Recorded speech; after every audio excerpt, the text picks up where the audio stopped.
우리가 어렸을 때는 우리나라가 정말 못 살았어요. 내가 고등학교를 1958년도에 졸업을 했는데 50년대죠. 50년대만 해도 우리나라가 너무 못 살아가지고 굶어 죽는 사람이 많았고, 특히 보릿고개 같은 데는 참 어려운 일들이 굉장히 많이 있었어요. 그리고 그뿐만이 아니고 그때는 필리핀 하면은 아주 잘 사는 나라였거든. 그래서 필리핀의 마닐라 하면은 언제 한번 우리가 거기 구경을 할까? 우리가 동양의 파리라고 그랬어요. 파키스탄 제철소에 우리가 견학을 갔다면은 지금 사람들이 믿지 않겠지만은 그 당시에는 우리가 파키스탄 제철소에 견학을 갔다고요. 우리나라 제철소가 없었거든. 그 다음에 태국에는 소총 공장이 있었는데 우리나라는 소총을 못 만들었어요. 그래서 우리가 이제 태국 소총 공장 구경을 갔다고. 1960년에 우리나라 국민 소득이 78불이에요. 세계에서 가장 못 사는 나라의 하나거든. 아프리카 몇 나라 빼놓고 나서는 78불이 없었어요. 인도, 방글라데시, 파키스탄도 우리보다 잘 살았어요. 너무 못 살았고 굶어 죽는 사람들도 있고 했기 때문에 그때는 좀 뜻있는 젊은 사람들이 모일 것 같으면 야, 우리나라 왜 이렇게 못 사냐. 좀 잘 산 나라를 만들어 보자 하는 얘기를 많이 했어요. 우리 고등학교 1, 2, 3학년 다닐 때 뭐 그런 논쟁을 많이 했는데, 심지어 어떤 얘기까지 나왔냐면 우리가 너무 못 사니까 차라리 우리나라가 미국의 한 주로 편입됐으면 좋겠다. 그러니까 한쪽에 이제 일리 있는 얘기인데, 한쪽에서는 야, 그래 독립국가가 낫지 뭐 미국의 한 주 돼가지고 되겠느냐, 뭐 그런 논쟁도 하고 할 정도로 하여튼 우리나라 장래에 대해서 고등학교 학생 때도 걱정을 굉장히 많이 했다고요. 고등학교 3학년 때 김원규라고 하는 분이 교장 선생님으로 오셨어요. 근데 서울고등학교의 여러 가지 제도를 볼 것 같으면 육군사관학교 제도를 많이 도입을 한 양반이거든요. 그리고 어떻게 학생들 가르치냐면 공부만 가르치는 것이 아니고 인성교육도 그 양반이 아주 철저히 교육을 시키고, 교회 시간에 말씀을 하시는데 여러분들이 좋은 학자가 되고 싶으면 서울대학을 가라. 그러나 훌륭한 지도자가 되고 싶으면 육군사관학교를 가라고 하는 게 그분의 지론이라고요. 그래서 앞으로 우리나라의 지도자는 육군사관학교에서 나온다. 그리고 가장 훌륭한 교육을 하고 있는 데가 육군사관학교다 하는 그런 말씀을 하셨는데, 그때는 서울대학교에도 박사 교수가 거의 없었다고요. 그랬는데 육군사관학교는 미국 고문관들이 나와서 미국 웨스트포인트 제도를 그대로 도입을 해가지고 1시간도 빼먹지 않고 교육을 시켰고, 또 뭐 정신교육부터 시작을 해가지고 상당히 수준 높은 교육을 육군사관학교는 시켰는데 꼭 웨스트포인트 교육 그대로 시킨 거거든요, 이제. 그래, 이 엘리트들 모아놓고 교장 선생님이 그런 말씀을 늘 하시니까 육군사관학교에 대한 관심이 갑자기 많아진 거라고요. 그래서 좀 리더십이 있는 친구들, 뭐 대대장 했던 친구들, 뭐 운동선수 중에서도 상당히 그 부장을 했던 친구들, 이름 있는 친구들, 막 이런 친구들은 전부 다 육군사관학교 가기를 다 희망을 했다고요. 그래서 옛날에는 육사에 별로 많이 안 갔는데 1년에 그저 1명 내지 3명 갔는데, 우리 때는 30명 이상이 육군사관학교를 갖다 지원을 했어요. 그래가지고 소위 말하는 장래 그 리더를 양성하는 그런 학교에 간다 해가지고 나는 육군사관학교를 갔는데, 난 지금도 내가 그동안 많은 선택을 했는데 많은 선택 중에서 육군사관학교 선택한 게 가장 내 잘한 것이다 하는 생각을 하는데, 왜냐하면은 내가 어렸을 때 성격이 굉장히 모나고 남하고 잘 협동을 못하고 아주 독특한 그런 성격이었었고 몸도 아주 약하고 했는데, 육군사관학교 4년 동안에 하여튼 모든 훈련을 받으면서 사람이 완전히 바뀐 거예요. 그래서 소위 말하는 팀워크를 하는 게 어떻게 하는 건지 몸에 배고, 왜냐하면은 훈련을 할 때도 그래요. 이 군대라고 하는 게 같이 살면 같이 살고 같이 죽으면 같이 죽는 것이지, 한 군데가 무너지면 나머지 다 무너지거든. 육체적으로나 정신적으로나 육군사관학교에 들어가서 배울 것이 너무나 많기 때문에 육군사관학교에 들어가긴 참 잘했다. 네, 내가 그 시험을 좀 잘 보는 재주가 좀 있어요. 그래서 성적이 비교적 좋은 편인데 왜냐하면은 난 특히 저 이공계통에는 관심이 많이 있었고 이공계통에는 좀 공부를 잘한 편이었었는데 이공계통 기본적인 원리만 알면은 나머지 운영이라고요. 그러니까 공부를 많이 안 해도 기본적인 원리만 정확하게 파악을 하고 그 다음에 거기서부터 나가는 것은 이제 그 응용이기 때문에 공부를 많이 했다고 되는 것이 아니고 또 공부를 뭐 시험 보기 위해서 하는 공부보다도 취미로 많이 했어요. 그래서 근데 고등학교 1학년 때 고등학교 1학년 책뿐만이 아니라 2학년 것도 보고 고3 또 대학 입시 시험 문제도 보고 고3들 모여서 대학 입시 공부하는데 어깨 넘어서 볼 것 같으면 고3들 못 푸는 거 내가 풀 수 있는 것들이 많이 있으니까 기분 좋거든. 그 다음에 그때 우리 또 그 서울대학 수학과 다니는 선배가 한 명 있었는데 그 양반이 또 뭐 대학교 수학도 가르치고 해가지고 나 고등학교 1학년 때 2학년 3학년 또 서울대 수학과에서 배우는 것까지 많이 배울 수 있고 해가지고 뭐 공부하는 건 그렇게 어렵지 않게 취미 삼아서 얘기를 했고 그 다음에 이제 국어라든가 이런 쪽은 이제 한자가 어려운데 옛날에 그 6.25 때 할 일 없을 때 피난 가가지고 그 우리 친구들 북글씨 배울 때 같이 옆에서 북글씨 배우는데 그때는 북글씨 쓰다고 하는 게 그 한글 북글씨가 아니고 전부 다 이제 한자 북글씨니까 그때는 국민학교죠. 국민학교 다닐 때부터 북글씨 쓰면서 뭐 한자도 많이 알고 해가지고 관심 있는 거 뭐 중요한 거면 몇 개 이렇게 골라가지고 보고 나머지야 뭐 시험 문제 나오는 건 교과서고 똑같이 나오는 게 아니니까 응용 문제니까. 미국 가서 공부할 때도 마찬가지예요. 미국 가서 공부할 때도 내가 그 미국 애들한테도 그런 얘기를 했는데 학문한 사람이 처음부터 마지막까지 열심히 많이 해야겠지만은 그것도 좋지만은 키를 알아야 된다고요. 그래서 좋은 연구 성과도 내려면은 해야 될 키포인트가 뭐고 결과가 어떻게 나와야 된다고 하는 걸 예측할 수 있는 그런 사람이 좋은 학자가 되지 않겠냐. 그리고 이제 행정부에서도 마찬가지. 행정부에서도 예를 들면 장관이다. 장관이 봤을 때 세부 사항은 국장들이 나보다 더 많이 아는 거거든. 과장들이 더 많이 알고 맡겨놓으면 되는 것이고 전체 흐름을 봐가지고 나라에 필요한 게 뭔지 그리고 이게 과연 시기적으로 봐서 지금 손대는 게 좋으냐 반년 후에 손대는 게 좋겠느냐 아니면 지금 손대지 않고 내년 미루는 게 좋겠냐는 판단은 그건 장관이 해야 돼요. 팩트를 정확하게 파악하지 못하고 겉으로만 봐가지고 이상한 결론을 내는 사람들이 있다고요. 예를 들면 개구리 실험을 하는데 개구리 앞다리 갖다 잘랐더니 개구리가 놀라가지고 활짝 뛰어가지고 멀리 나갔다. 네, 여하튼 개구리가 멀리 나가는 사실이니까 그 결론을 갖다가 시험 결론을 갖다가 도출할 때 개구리는 세 다리가 있을 때 멀리 뛴다. 하고 도출한 사람이 나온다고요. 이제 그런 학자가 되면 곤란하지 않느냐. 그래서 물론 이제 세부상 다 깊이 공부는 해야겠지만은 그래도 키 포인트를 보고 시험 잘 볼 수 있는 능력이 있어야 논문도 잘 쓸 수 있고 그래야 또 훌륭한 연구도 할 수 있고 훌륭한 지도 교수로서 학생들도 키울 수 있지 않겠느냐. 네, 그렇게 생각을 해요.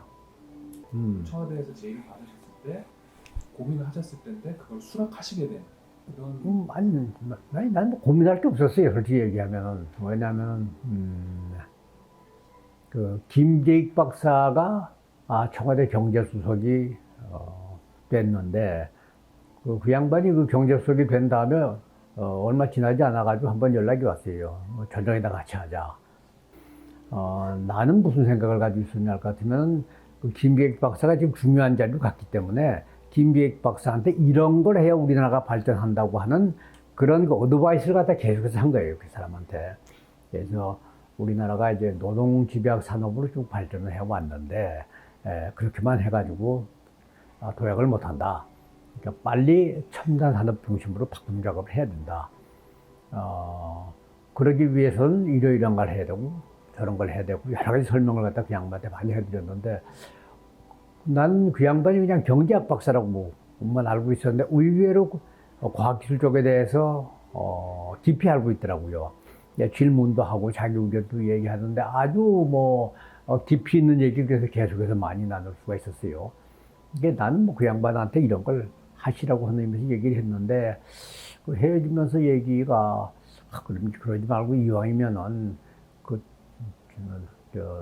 나하고 같이 청와대 들어와서 그 일을 직접 하면 어떻겠느냐. 그래서 평소에 생각하던 여러 가지 문제점들 들어가서 해결할 수 있으면 뭐 좋겠다고 생각했기 때문에 알겠다고 헤어졌는데 연락이 와가지고 비서관으로 내가 원하는 여러 가지를 다 하도록 굉장히 넓은 그런 일을 맡겼어요. 상공부 담당 비서관이 따로 있었는데 상공부에서 전자공업일단 첨단산업은 나한테 띄워서 붙여주고 또는 국방 쪽에 방위산업을 나한테 붙여주고 김기익 박사가 또 내가 관심 있는 분야에 대해서는 자기 알아서 하라고 해서 그래서 거의 내가 결정하면 그때는 뭐 대통령 결정이 됐었기 때문에 어떤 면에서 뭐 일하기도 좋고 뭐 성과도 많이 나고 그래서 또 사전에 김기익 박사하고 오랫동안 논의를 했던 것들이 있기 때문에 뭐 비서관 되면서부터 나는 바로 일에 착수해 버렸어요. 그런데 이제 우리가 좀 더 근본적으로 우리가 첨단 산업을 육성을 하자. 그런데 그래서 이제 우리가 반도체, 또 컴퓨터, 전자교환기 이런 걸 다 손을 대자고 하니까 경제기획원이 그때는 뭐 가장 막강한다니까 그쪽에 이제 경제 전문가들이 우리나라가 미국보다 10년 이상 뒤져 있는데 지금 R&D 해가지고 따라가지 못한다. 우리가 어느 정도 했을 때는 벌써 저쪽에서는 그 다음 단계로 넘어가서 밑 빠진 독에 물 붓기가 되는데 그런 예산 줄 수가 없다. 그래가지고 반대라고 해가지고 뭐 할 방법이 없었거든요. 그래가지고 이제 아이디어를 낸 게 전자산업이 노동 집약 산업이면서 기술 집약 산업이라고 하는 그런 그 보고서 갖다가 묘한 걸 하나 만들어냈어요. 그 보고서가 이제 우리나라의 터닝 포인트를 만드는 재미난 보고서의 하나가 될 거예요. 그래서 이제 그 보고서에 이제 각 항목별로 이제 점을 찍어가지고 만들었는데, 전자산업은 하여튼 노동 집약 산업 쪽에도 점이 많이 찍히고, 이쪽 그 기술 집약 쪽에도 점이 많이 찍히던 그랬어요. 그래, 그걸 들고 다니면서 경제기획원도 설득을 시키고, 대통령께도 뭐 복을 드리고 다 주변에 그런데 그리고 이제 이걸 해 나가는 과정에서 일단 반도체라고 하는 것도 대단히 중요하다. 그때 이제 그 삼성전자의 강진구 회장이 이제 전자 쪽에는 제일 센터였는데 강진구 회장을 중심으로 해서 이제 여러 회사 사장단들이 청와대에 이제 찾아왔어요. 찾아와서 내가 이제 전자공업을 하는 사람이니까 그 양반들 생각엔 뭐 동료 의식이 있겠지, 이제. 전자공업이 왜 우리나라에 적합한지, 전자공업이 뭔지, 반도체가 뭔지에 대한 교육을 좀 시킵시다. 그래가지고 이제, 전자산업이란 무엇인가 하는 책을 그때 만들었어요. 그래가지고 이제, 그 책을 막 좀 뿌렸죠, 이제. 그래서 이제 노동 집약 산업으로도 적합하고, 앞으로를 위해서도 적합한 산업이라는 교육을 막 하고, 그 다음에 이제, 내가 상공부에 그땐 중공업 차관보라고 하는 사람이 제일 이제 키포인트인데, 내가 반도체를 또 해야 되지 않겠냐. 반도체가 뭐요? 그런단 말이에요. 이게 가장 중요한 상공업, 중공업 차관보가 반도체가 뭐요? 그러니까 이제 이게 될 리가 없다고요. 그래서 그때 이제 강진구 회장을 비롯한 이제 전자업계 대표들 불러가지고, 이제, 선물도 좀 만들어 와라. 그래가지고, 반도체 집어넣은 넥타이 핀, 반도체 집어넣은 그 문진, 이런 걸 갖다 많이 만들어가지고 정부에다 막 뿌렸어요. 정부에다 많이 뿌리니까, 다들 이게 뭐냐? 이게 반도체라고 하는 건데, 앞으로는 이것이 이제, 우리나라 산업에 쌀이 되는 것이다 말이죠. 또 그래가 설명 듣고 나면은 또 누가 와서 물어볼 것 같으면 또 아는 척 할 거 아니겠어요. 그러다 보니까 이제 반도체에 대한 교육을 저절로 이제 공무원 사회에 되죠. 그러면서 그때 이제 만든 것이 전자공업 육성 장기 정책이라고 하는 것을 만들었어요. 26명의 팀을 만들어가지고 상공부에 전자공업국장을 반장을 하고 경제개혁은 재무부의 모든 그 엘리트 과장들을 다 집어넣었어요. 모든 부처를 다 집어넣고 삼성에서도 차출하고 LG에서도 차출하고 그러고 실질적으로 그걸 하기 위해서는 어느 정도의 자금을 갖다가 지원을 해줘야 되고 그 다음에 또 하나 중요한 것은 세제 혜택을 줘야 된다. 그때 칼라 TV가 특수세를 40%를 붙여놨더라고요. 보석보다 더 비쌌어요. 특수세가. 그래서 이래가지고는 안 된다. 그래가지고 이제 우리가 처음 4년 동안은 세금을 매기지 말자. 재무부 세정차관보가 옆에 앉아가지고 얼굴이 흑빛이 돼가지고 그래가지고 이제 협상을 해가지고 어떻게 협상을 했냐면 2년은 무세, 2년은 50%. 그렇게 이제 재무부 이제 합의를 본 거예요. 그러면서 이제 우리 얘기는 어차피 지금 전자산업 다 죽고 있는데 면세로 해가지고 산업을 키우자. 그 산업을 키워가지고 세금 받을 것 같으면은 산업이 없는 것보다 훨씬 세수가 많아지는 거 아니냐. 그런 논리를 가지고 여하튼 간에 이제 설득도 하고 그래가지고 일단은 2년은 무세, 나머지 2년은 50%, 4년 동안 특별한 그 세금 혜택을 주는 것으로 해가지고 여러 가지고 판매할 수 있는 그런 전략도 만들고, 자금 지원도 하고 하면서 안을 만들었어요.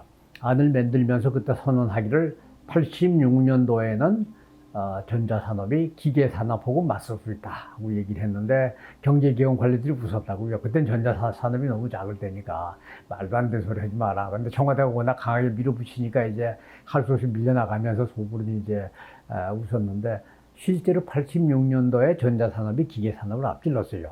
볼륨으로. 그리고 우리나라 최대 산업이 섬유산업이었는데 88년도에 전자산업이 섬유산업을 앞질르면서 우리나라의 제1의 산업으로 큰 거라고요.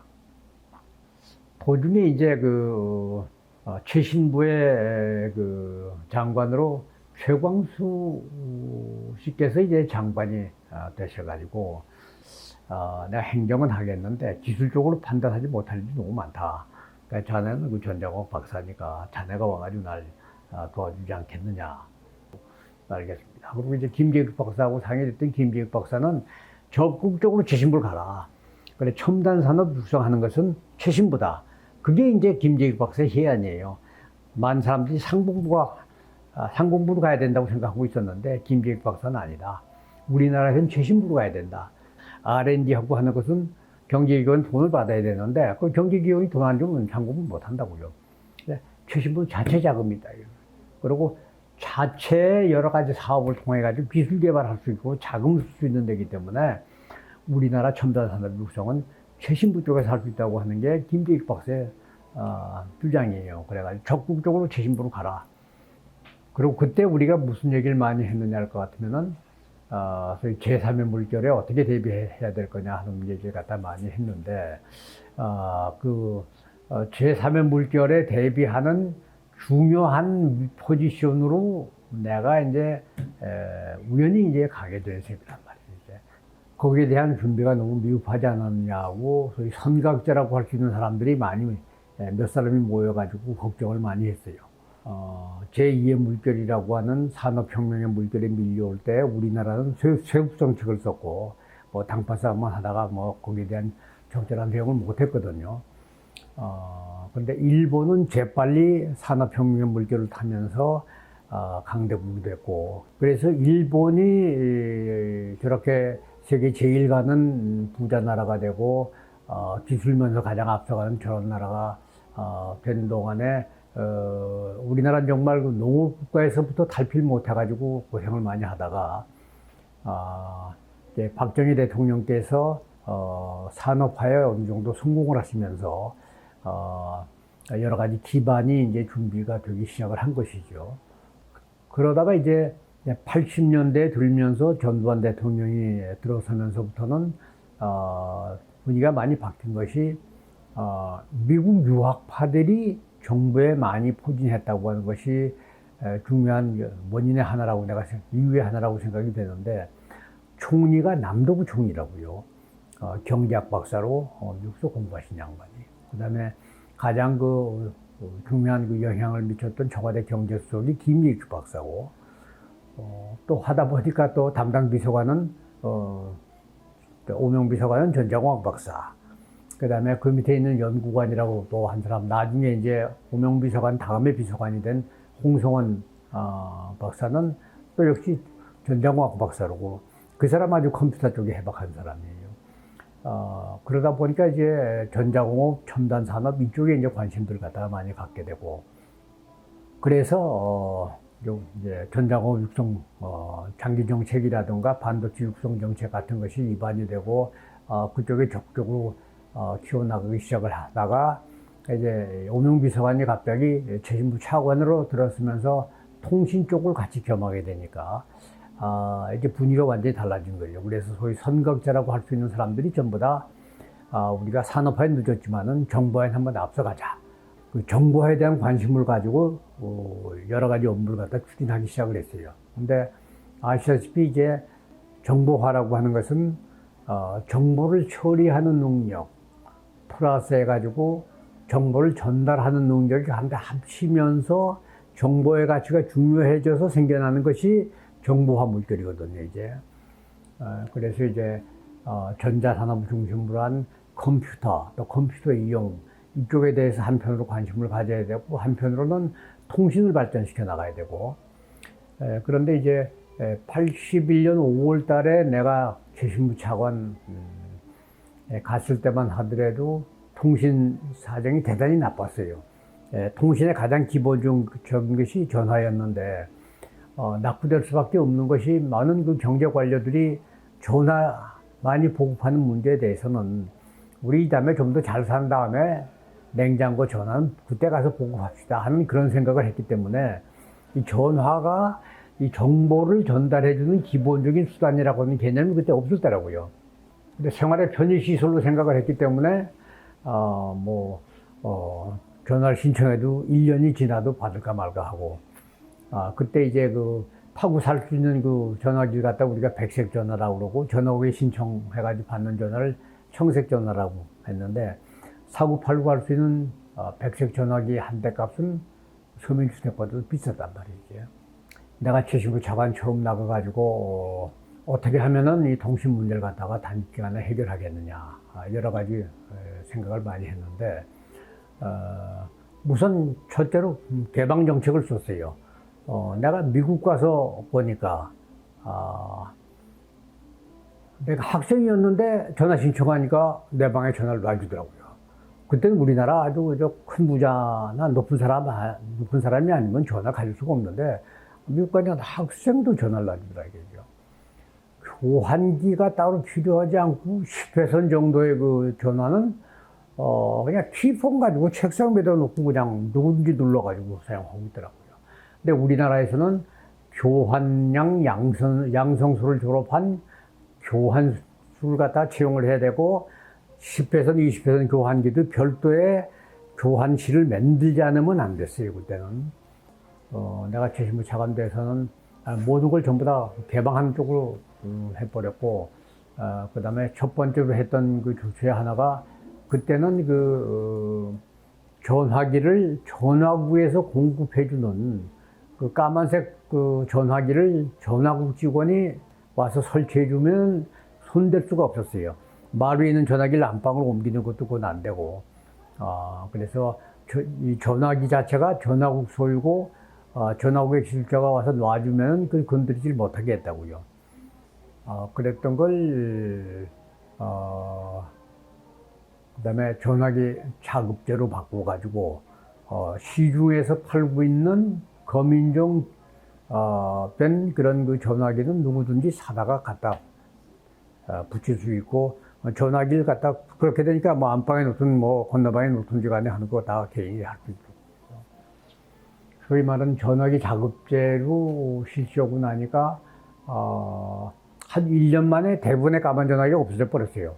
흰 전화, 빨간 전화 이런 것을 바뀌었는데, 여러 가지 기능이 들어가서 있는 그런 전화기로 바뀌어 버렸다고요. 그러더니 한 2년 되고 나니까 완전히 포화가 되고 나니까 수출 산업으로 발전해가지고 우리나라 전화기 산업이 수출산업으로 금방 일어나 버린 거예요. 그리고 또 하나는 옛날에는 그 전화기에다가 아무것도 붙이질 못하게 했는데 1983년 3월 21일자로 PSTN 개방정책이라고 하는 것을 채택을 했어요. 그거는 전화선에다가 팩시밀리 컴퓨터를 붙여도 좋다고 하는 결정이에요. 그게 지금은 상식적이지만은 당시로 봐서는 대부분의 선진국들이 그걸 허용을 안 했어요. 유럽 장관들이 나한테 물어보기를 그렇게 너희 PSTN 개방을 마음대로 해도 운영에 문제가 없었느냐 하는 질문을 하더라고요. 그래서 내가 아주 웃으면서 자신있게 얘기를 했는데 우리나라 국민들의 과학기술 수준이 높아서 그런 정도 만지는 건 아무 문제가 없더라. 그리고 PSTN 개방을 하고 나니까 그러니까 팩시밀리 산업이 일어나서 우리가 팩시밀리가 수산업으로 컸다. 근데 컴퓨터 산업이 일어나는데도 도움이 되더라. 그러니까 그 장관이 보좌가 불러가지고 즉시 시행할 수 있도록 검토를 한번 하라고 하는 지시를 유럽 장관들이 하는 것도 들어갔다. 그만큼 우리가 빨리빨리 해버린 거예요. 그리고 이제 처음 논의했던 것의 하나가 옛날에는 최신부가 직접 통신 사업을 했거든요. 그러면은 이런 교환기 사들이는 것도 최신부가 사들여야 되고 전화기 사들이는 것도 사들여야 되고 또 전화국 직원을 뽑는 것도 최신부 직원을 다 뽑는데 또 공무원 정원에 묶이고 또 최고 기술자들이 또 필요하더라도 공무원 봉급에 묶여가지고 아주 비싼 기술자를 갖다 채용을 못하고 전화기를 너무 많이 사다 놓을 것 같으면은 남았다고 그래가지고 나중에 감사 지적이 되고 조금 사다 놓을 것 같으면 모자라가지고 사업이 잘 안 되고 여러 가지 이제 정부가 직접 운영하면서 생겨나는 불편한 점들이 많기 때문에 이것을 공사나 아니면 민간 회사로 바꾸자 하는 논의가 오래전부터 있었어요. 그리고 일본은 이미 그렇게 전환을 했는데 우린 전환을 못하고 있었거든.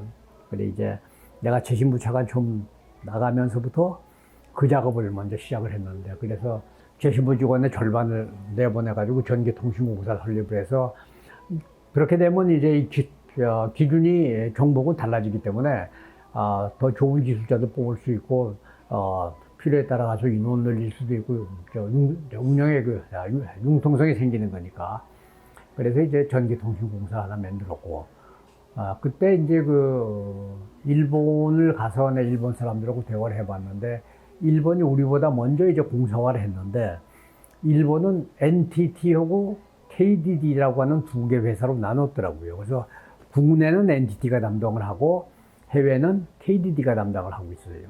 근데 일본에 가서 보니까 문제가 해외 전화하려고 할 것 같으면은 국내선 해외 다 연결이 되는데 요금을 어떻게 갈 것이냐 하는 문제도 있을 것이고 접속하는데 기술적인 문제도 있고 그걸 나누는 문제가 아니더라고요.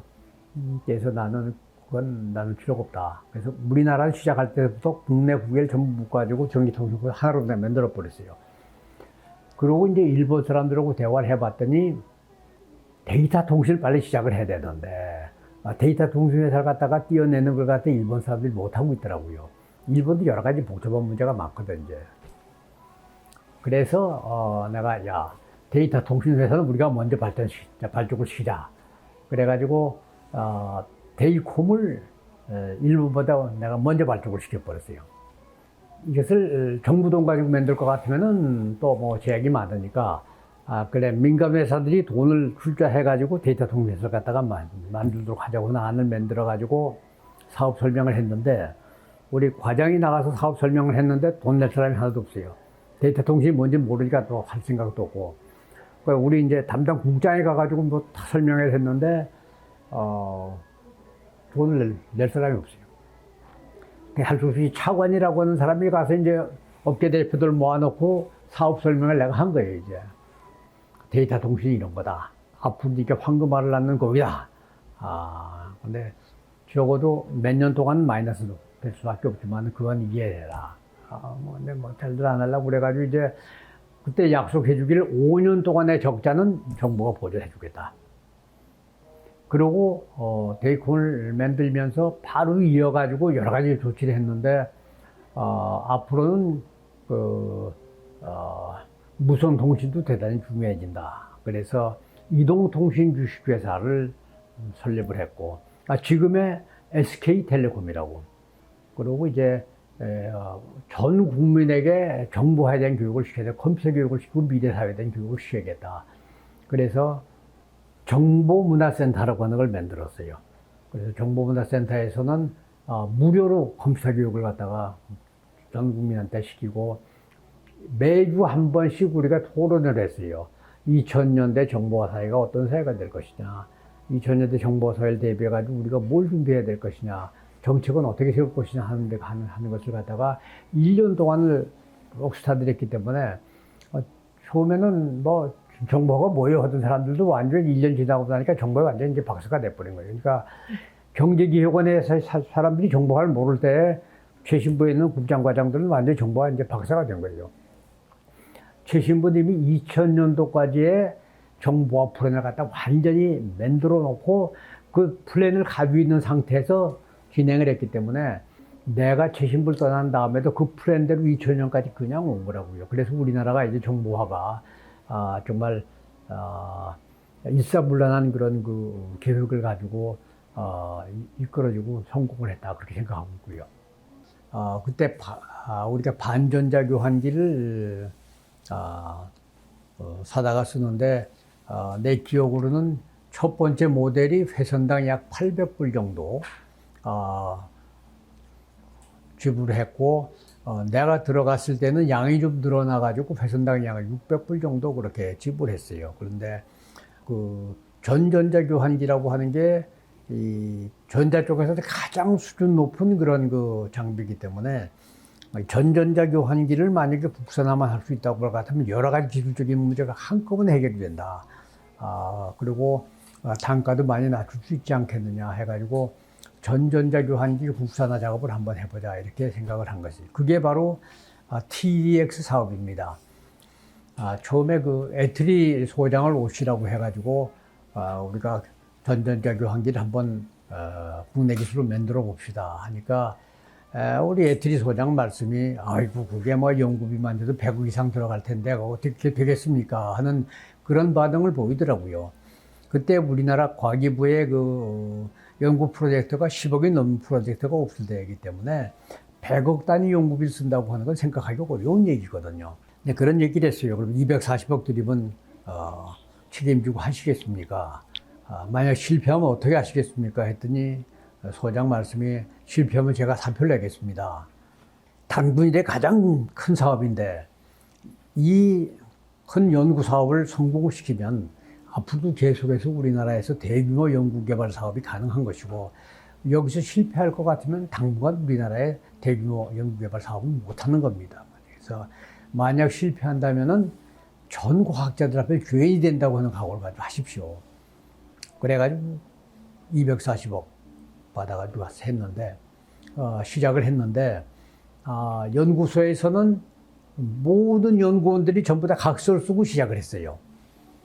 그만큼 비장한 각오를 가지고 시작을 한 것이죠. 이제 그게 소위 말하는 TDX 혈서입니다. 또한 그 당시 우리나라가 교환기라고 하는 게 결국 서로 연결시켜 주는 것인데 그 교환 기능을 갖도록 하는 전자교환기를 만들 정도의 기술은 우리가 가지고 있어요. 근데 이제 전전자 교환기가 교환 기능만 있는 것이 아니고 제일 어려운 것 중에 하나가 과금 기능이거든요. 요금을 어떻게 매기느냐. 시간에 따라서 지역에 따라서 전부 다른 여러 가지 요인을 감안해가지고 그게 전부 다 이제 요금을 매겨야 될 것이고 또 이제 교환기가 이제 기계식 교환기하고 달라가지고 전자교환기는 스스로 고장을 갖다 진단한다든가 여러 가지 그 복합적인 기능이 있어야 되는데 그런 기능을 넣을 수 있느냐 없느냐 하는 문제거든요. 그래서 내 장관님한테 그런 말씀 드렸는데 최소한 지금 기계식 교환기 이상의 기능을 갖는 교환기는 우리가 만들어낼 수 있습니다. 그리고 그때 그 품질 관리의 모든 그런 그 노하우 같은 것이 가전 3사까지 다 들어갔기 때문에 우리나라 모든 전자제품의 퀄리티도 항상 대폭 올라가는 그런 역할을 했고, 그래서 우리나라 그 전자산업의 수준을 갖다가 아주 세계적인 수준을 올리는 역할을 TDX가 했다. 그 TDX가 성공하고 나니까 그 다음에 이제 반도체. 그 당시에 이제 삼성이 이제 1메가디램까지는 개발했는데 그때 반도체 경기가 좋지 않고 반도체가 전부 다 이제 재고로 쌓이고 그다음에 삼성도 그때 뭐 그렇게 큰 회사가 아니니까 더 많은 연구를 갖다가 해야 될 텐데 연구비는 부족하고 그런데 이제 미국, 일본이 이미 4메가디램으로 들어가기 시작을 했는데 4메가디램 들어가려면 수백억 돈을 갖다 더 넣어야 된단 말이죠 이제.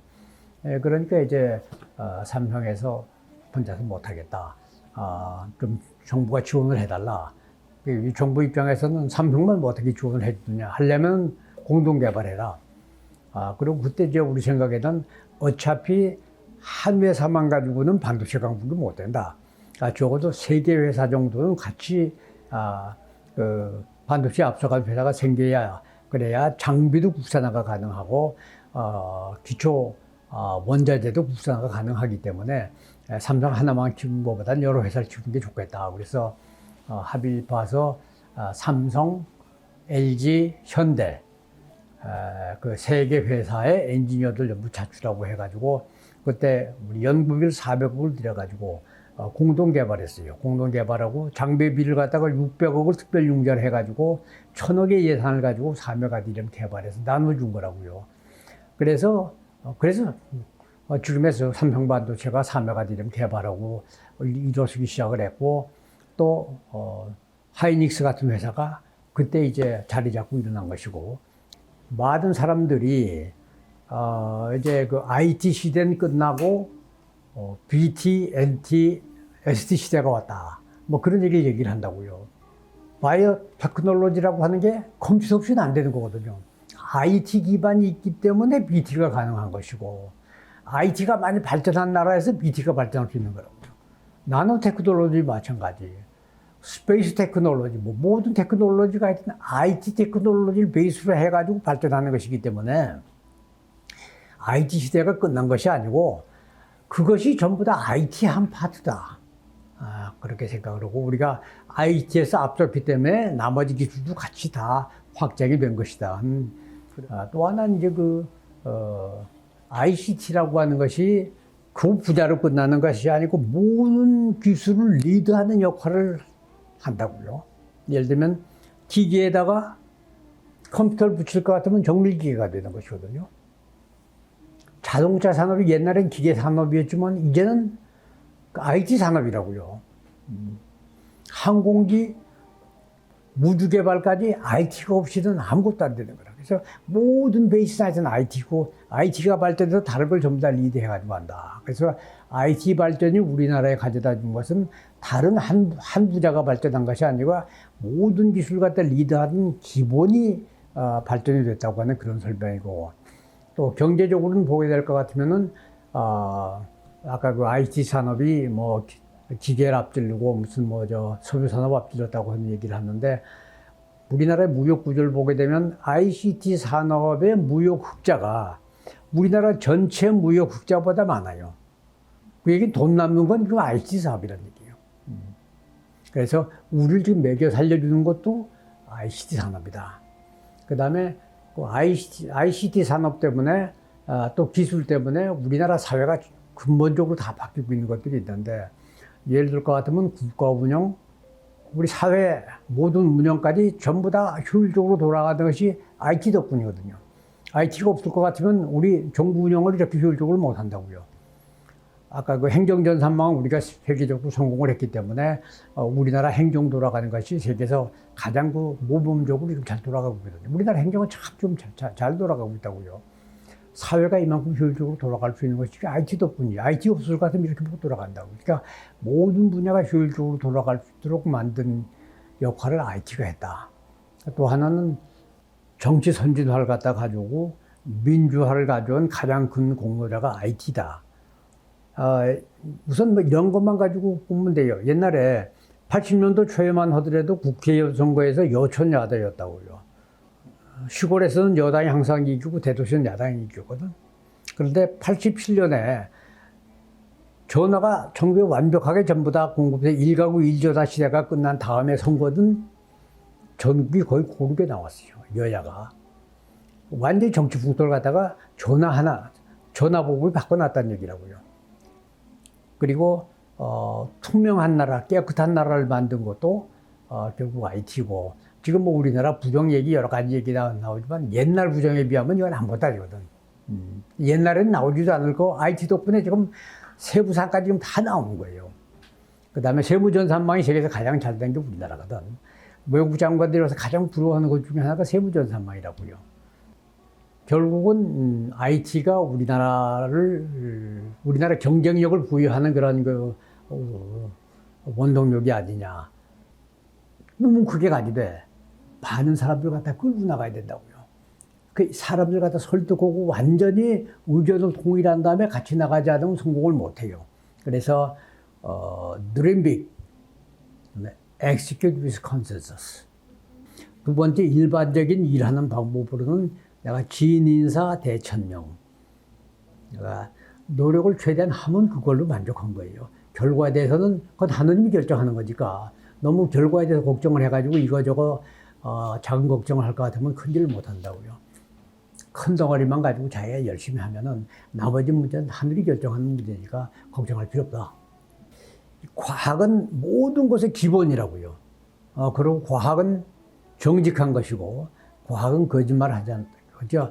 모든 사고방식이 과학적으로 돼 있을 것 같으면은 나라 발전도 빨라지고, 이런 분열도 생기지 않고, 좋은 나라를 우리가 만들 수 있지 않겠느냐.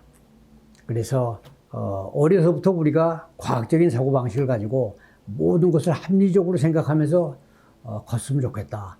그래, 우리 과학관에 가가지고 우리 어린이들이 과학 공부를 많이 하면은 자연적으로 과학적인 사고방식을 가지고 합리적인 그런 사람이 될 수 있다고 생각을 합니다.